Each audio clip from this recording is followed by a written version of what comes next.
குடும்ப பின்னணி. என்னோடய குடும்பம் எப்படியாப்பட்ட குடும்பம் அப்படின்னா, ஒரு சின்னதான ஒரு உண்மை கதையை சொல்கிறேன். எங்கள் அப்பா வந்து கவர்மெண்ட் சர்வெண்ட்டு. அவர் வந்து கவர்மெண்ட் சர்வெண்ட்டு. அவருக்கு வந்து அவரோட வேலை செய்கிற இடத்துல அவருக்கு வருஷமானா பொங்கல் போனஸ், தீபாவளி போனஸ் அந்த மாதிரி வரும். அப்படி ஒரு வருஷத்தில் தீபாவளி வந்தது. தீபாவளிக்கான போனஸ் கொடுத்தாங்க. நானும் எங்கள் அண்ணன், எங்கள் தம்பி சின்ன பையன் அப்போது போனஸ் கொடுத்தாங்க. நாங்கள் எதிர்பார்த்துன்னு அந்த டைம் தீபாவளி, மறுநாள் வெடிஞ்சால் தீபாவளி.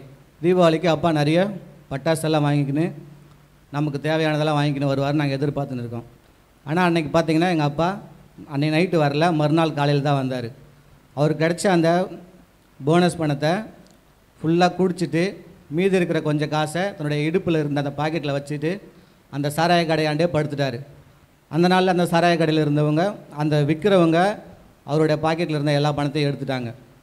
இதை வந்து மறுநாள் காலையில் வீட்டுக்கு வந்து இதை அழுது எங்ககிட்ட சொல்லும்போது எங்கள் தாத்தா வந்து என்ன பண்ணார், அவங்கள பயமுறுத்துறதுக்காக ஒரு தேங்காய் ஒன்று ரெடி பண்ணி அந்த தேங்காவில் வச்சு பயங்கரமாக அந்த பொட்டெல்லாம் வச்சு கூடவே முட்டையும் சேர்த்து எடுத்துக்கின்னு போய் அவங்க வீட்டாண்ட போய் இதை எடுத்து அவங்கக்கிட்ட காட்டினார். எடுத்து காட்டின உடனே அவங்க அந்த காசை எடுத்து கொடுத்துட்டாங்க. வேறு ஒன்றுமே கேட்கல. அவர் எடுத்து காட்டின உடனே அந்த காசை எடுத்து கொடுத்துட்டாங்கன்னா பார்த்துங்க, அப்போ எங்கள் தாத்தா எப்படியாப்பட்ட ஆள், எவ்வளோ பயங்கரமான ஆளுன்னு. அந்த மாதிரி குடும்பம் தான் எங்களுடைய குடும்பம். அந்த குடும்பத்தினுடைய பின்னணியிலிருந்து தான் ஆண்டவர் என்னையும் அவங்க முன்னாடி சாட்சியாக நிறுத்தும்படியாக தெரிந்து கொண்டார். நான் படிக்கும்போது ஆண்டவர் என்னை வந்து எனக்கு சித்தி தான் எங்களை வந்து அறிமுகப்படுத்தினாங்க. நான் படிக்கிற வயசில் அவங்க இங்கே வந்து தங்கியிருக்கும்போது, அப்போ நான் 10வது படிக்கிறேன். அவங்க ஊரில் இயேசுவை பற்றி சொல்லும்போது அவங்க சபைக்கு போயிருக்கிறாங்க. அந்த நேரங்களில் அங்கேருந்து இங்கே வந்தவுடனே இங்கேருந்து அவங்க போகிறதுக்கு என்ன துணையாக அவங்க கூட கூட்டின்னு போனாங்க. கொஞ்சம் தூரம் அது. அந்த தூரமாக போகும்போது அவங்களோட கூட துணையாக என்னை கூட்டின்னு போகும்போது நானும் அவங்களோட கூட போனேன். அப்போ நான் 10வது படிக்கிற நாட்களில் இருக்கும்போது நான் அந்த எக்ஸாமோட பயம். எக்ஸாம் எப்படி எனக்கு சரியாக படிக்க வராது, எக்ஸாம் எப்படி எழுதுறதுன்னு தெரியல. அந்த நாட்களில் எனக்கு அந்த பயம் இருந்ததுனால அப்போ இயேசுவை நான் தெரிஞ்சுக்கினேன். இயேசுவோ நானும், இயேசு தெரியும், இயேசு எப்படிப்பட்டவர்னு தெரியும். ஆனால் அவர் இயேசு என் உள்ளத்தில் வர அளவுக்கு நான் அவரை ஏற்றுக்கொள்ள, அந்த மாதிரி சூழ்நிலைகள் தான் இருந்தது. அப்படி தான் என் நாட்கள் போச்சு. எங்கள் சித்தியும் இங்கேருந்து கொஞ்ச நாளுக்கு அப்புறம் அவங்களும் சென்னைக்கு வேலைக்கு போயிட்டாங்க. நானும் படிப்பு முடிச்சுட்டு எனக்கும் சென்னையில் வேலை கிடச்சிச்சு. அவங்க இப்போ முன்னாடியே போனதுனால நான் படித்து முடித்த உடனே இங்கே ஒரு நல்ல வேலை இருக்குது, நீங்கள் வந்துட்டிங்கன்னா வேலைக்கும் போய்க்கலாம், அப்படியே எங்கள் சர்ச்சுக்கும் போய்க்கலாம் அப்படின்னு சொல்லி கூப்பிட்டாங்க. திரும்பவும் நான் அங்கே போனேன். அங்கேயும் போனாக்கா அந்த இடத்துலையும் ஆண்டவருடைய வார்த்தையை கேட்டேன், வந்தேன், திரும்பவும் உலகத்தில் உள்ள எல்லா காரியங்களும் செஞ்சேன். இப்படி தான் என்னோடய வாழ்க்கை இருந்தது.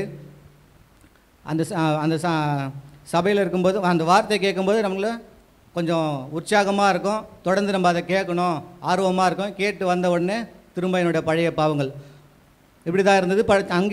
அங்கேருந்து கொஞ்ச நாளுக்கு அப்புறம் திரும்ப நான் வேற ஒரு இடத்துல வேலை கிடச்சி நான் வெளிநாடு போயிட்டு அங்கேயும் ஒரு வருஷம், ஒன்றரை வருஷம் ஆகுது. நான் வரப்போகிற கொஞ்ச நாளைக்கு முன்னாடி எங்கள் வீட்டிலேருந்து ஒரு ஃபோன் வருது. ஃபோன் பண்ணி எங்கள் அண்ணன் எனக்கு ஃபோன் பண்ணி, இந்த மாதிரி நான் உனக்கு நிறைய விரோதமாக செஞ்சுருக்கிறேன், நான் உன்னை வந்து நிறைய அடிச்சிருக்கிறேன், உன்னை காயப்படுத்திருக்கிறேன், அதாவது என்னை மன்னிச்சிடு. நான் வந்து ஆண்டவரை ஏற்றுக்கினதுனால ஆண்டவர் மூலமா ஆண்டவர் வந்து என்னோடய பாவத்தை உணர்த்தினார். அதனால் நான் வந்து எனக்கு உனக்கு விரோதமாக செஞ்ச அந்த காரியத்தை ஆண்டவர் உணர்த்தினார். அதனால் நான் உன்னை மன்னிப்பு கேட்குறேன், என்னை மன்னிச்சிடு அப்படின்னாரு. அப்போ தான் நான் இவ்வளோ நாள் எங்கள் அண்ணனுக்கு முன்னாடி நான் எங்கள் குடும்பத்தில் சர்ச்சைக்கு போக ஆரம்பித்தேன். இயேசுவை பற்றி தெரியும், நமக்கு இயேசுவை பற்றி தெரியும். நான் தான் முதல்ல அவர் தெரிஞ்சுக்கினேன். எனக்கு உணர்த்தாத ஆண்டவர் உனக்கு மட்டும் எப்படி உணர்த்தினாருன்னு அப்போ கேள்வி வந்துச்சு. அப்போ வந்த கேள்வி கொஞ்ச நாளைக்கு அப்புறம் திரும்ப நான் இங்கே வந்துட்டேன்.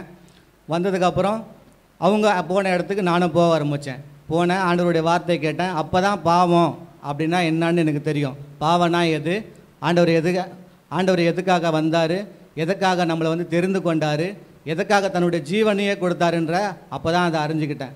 அதுக்கப்புறம் ஆண்டவர் அண்ணன் மூலிமா நம்ம சபையில் வச்சுருக்கிற கண்காணிப்பர், அந்த கண்காணிப்பர் மூலிமா என்னோட கூட பேசினார். ஆண்டவர் வந்து பாவத்தை வந்து ஒவ்வொன்றாக அறிக்கை செய்யணும். ஆண்டவருக்கு விரோதமாக செய்த காரியங்கள், தன்னுடைய பாவங்களை வந்து அறிக்கை செஞ்சால் தான் அதுலேருந்து ஆண்டவருடைய ரட்சிப்பார் அப்படின்னு. அந்த பாவங்களை அண்ணன் சொல்லும் போது ஒவ்வொன்றா போய் நான் அந்த பாவங்களை நான் அறிக்கை செய்ய ஆரம்பித்தேன்.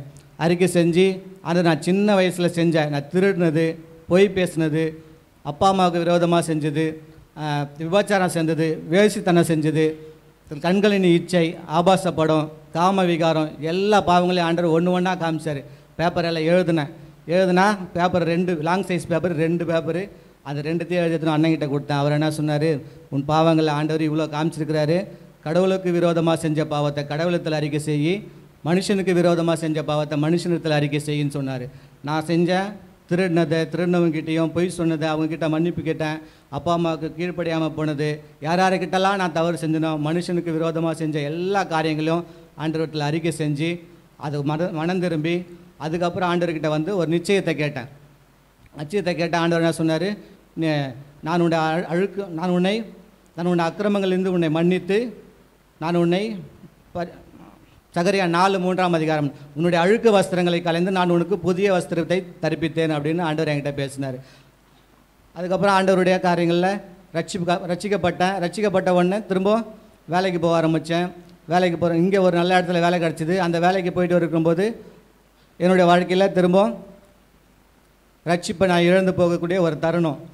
வாலிப வயசில் இருந்ததுனால வாலிபத்தினுடைய இச்சைக்கு இணங்கி ஆண்டவருக்கு விரோதமாய் செய்து என்னுடைய திருமண காரியங்களில் நான் வந்து ஆண்டவருக்கு சித்தம் செய்யாமல் நான் தவறி போனேன். துணிகரமாய் சேர்ந்த அந்த காரியத்தினால ஆண்டவரை மீண்டுமாக கண்காணியாரோடு கூட என்னோட பேசி அதன் மூலமாக மீண்டுமாக நான் சபைக்கு வர வச்சு ஆண்டவர் மூலமாக வார்த்தைகள் பேசி அன்றைக்கி வந்து ஒரு நாள் மீட்டிங் நாங்கள் வந்திருக்கிறோம்.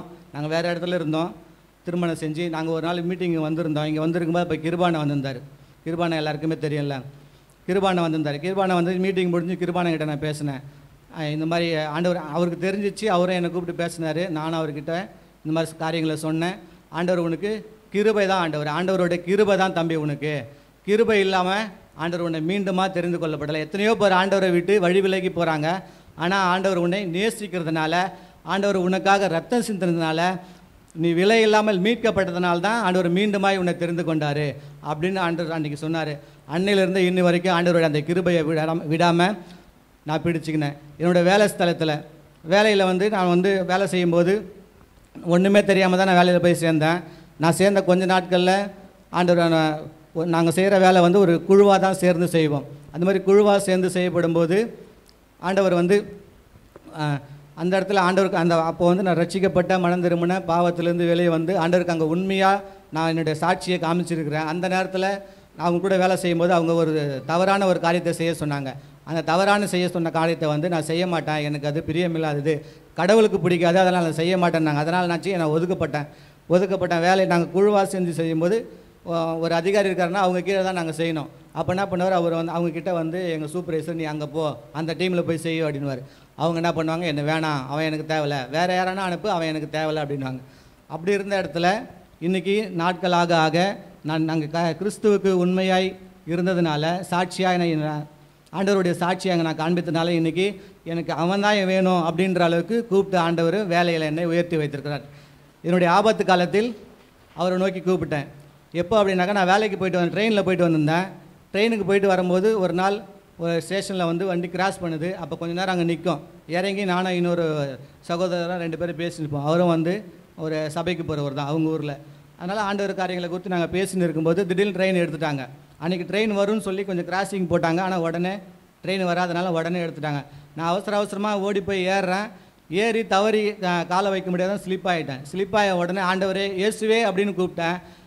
அந்த பிளாட்ஃபார்மும் படியும் ஒன்றா ஒராசிக்கினே போகும். அந்த பிளாட்ஃபார்ம் முடிகிற வரலும் படி வந்து ஒராசிக்கினே போகும். அந்த படிக்கு கீழே கால் உள்ளே இருக்குது. இயேசுவே நான் கூப்பிட்டதுனால ஒரு கீறல் கூட இல்லாமல் அந்த பிளாட்ஃபார்ம் முடிந்ததுக்கப்புறம் நான் அப்படியே மேலே ஏறி வந்துட்டேன். ஆண்டவர் அன்றைக்கி என்னை காப்பாற்றலை அப்படின்னாக்கா, என்னோடய ஆபத்தில் உதவி செய்யலைன்னா நான் கால்களை இழந்து போயிருப்பேன்.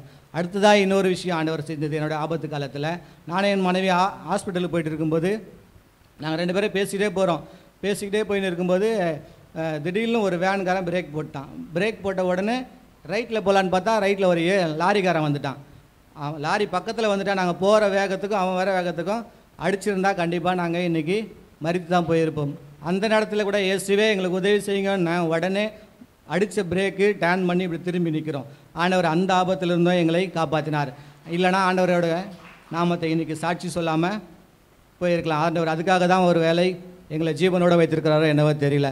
குடும்பம் இன்றைக்கி எங்களுக்கு குடும்பமாக எங்களுக்கு ஆண்டவருடைய நாமத்தை உயர்த்தும்படியாக அழகான மனைவியும் அழகான 2 பிள்ளைகளும் கொடுத்திருக்கிறார். ஆண்டவருடைய நாமத்தை உயர்த்துவதற்காக. அன்னைக்கு ஆண்டவர் எங்களை தெரிந்து கொள்ளப்படலைன்னா, அந்த பாவத்திலிருந்து அறிக்கை செய்யாமல் மனம் திரும்பாமல் ரட்சிப்புக்குள்ளாகப்பட வரலன்னா, ஆண்டவருக்கு நாங்கள் எப்போவோ ஆண்டவருக்குள்ளேருந்து விழுந்து போயிருப்போம். ஆண்டவருக்கு சாட்சி இல்லாமல் போயிருப்போம். ஆண்டவருடைய சாட்சியை காத்துக்கொள்ளும்படியாகவும் எனக்காகவும் என் குடும்பங்களுக்காகவும் ஜெபித்துக் கொள்ளும்படியாக உங்கள் அன்பாய் கேட்டுக்கொள்கிறோம்.